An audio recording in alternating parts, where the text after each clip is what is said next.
E allora praticamente esco, no?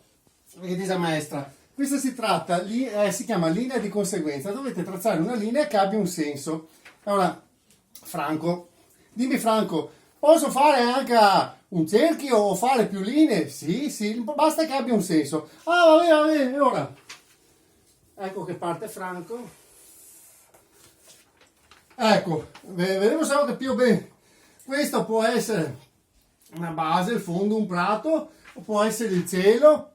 Sì, Franco, va bene. Tocca a Stefano.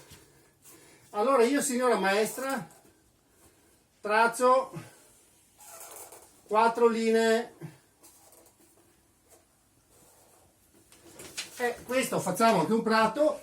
E questa è la casa, no? Bravo. Sofia. Allora, una casa, signora maestra, senza porta non è una casa, giusto? Adesso Marco, e ora, signora maestra, siamo periodo quasi dicembre e femo che se a neve, che ha nevicato.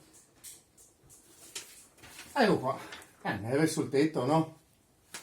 Dopo, Lucia, allora io, signora maestra, faccio la stella polare.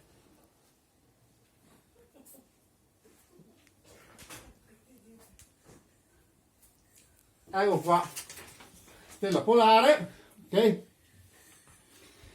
Adesso tocca Pierino, però Pierino, io di te ho paura francamente. Vabbè, dice Pierino, signora maestra, so posso fare, che sei un prato da casa, stella polare, cosa farò mai? Sì, beh, in effetti hai ragione, cosa potrai mai fare? E ora faccio le linee qua.